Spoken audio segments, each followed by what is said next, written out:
Welcome back to Nasdaq Trade Talks. I'm your host, Jill Malandrino, Global Market Reporter at Nasdaq, coming to you live from the 85th Annual STA Market Structure Conference in the nation's capital in Washington, D.C. Wrapping up coverage with me, we saved the best for last, Phil Mackintosh, our Chief Economist over at Nasdaq. Thanks for joining us.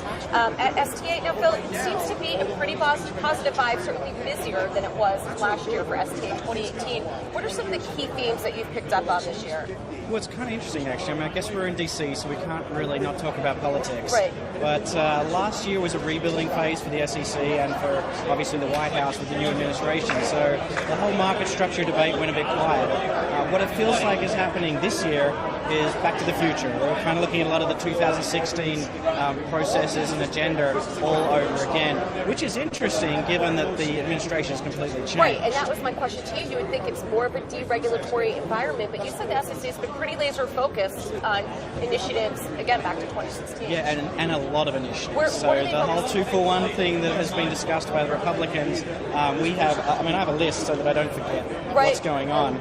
There's CAT, which is the Consolidated Audit Trail. That was started about 3 or 4 years ago as a way of consolidating all the information from all the different participants so that we can surveil the market from one central place. It makes a lot of sense, but it's a very big project. Right. There's discussion about a 606 report. So 606 is one of the little rules in the market which lets all of the participants see which exchanges their orders are being sent to for fills, which exchanges their orders are being sent to that don't get fills. So it helps institutional investors really understand what their brokers are doing with their order flow. There's another rule, Reg ATSN, which is all about dark pools. So dark pools have had a lot of bad press, and there's been some fines in the last 5 years. Reg ATSN is a way of bringing them open a little bit more to the light. So we know what the rules underneath them are, we know what data they're using, we know what sort of tiering they're doing, just a lot more transparency into how they work. There's an access fee pilot that's being proposed right now. That has major implications for some of our issuers because the way that the market works in America is the exchanges pay rebates to people who provide lit liquidity and create those lit quotes that everybody relies on. A lot of participants want to take away those rebates. It will simplify the market, but it will also make it much harder to incentivize two-sided quotes, which will be potentially damaging to a lot of the thinly traded securities. So the issuers that we're trying to get to come and IPO in the American market, we want to make sure we can look after them, we can get market makers a little bit of a reward and a bit of an incentive to be there all day so that when the investors arrive, they know where the price of the stock should be. So lots of things going on, very microeconomic issues.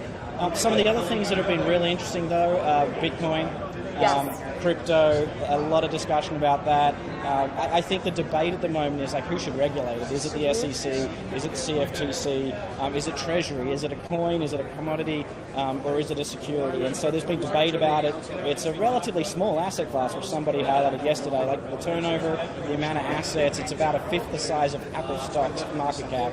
So it's not a very big asset class, but it gets a heap of press. Exactly. And there's been some bad actors coming in because it's an unregulated market. So I think all the regulators are trying to work out how we're going to regulate that.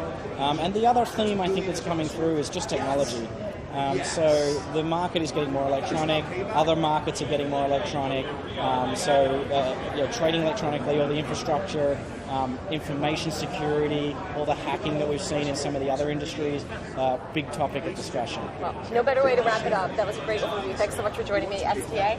And thank you for joining me over our coverage live in the last couple of days. I'm Jill Malandrino, Global Market Reporter.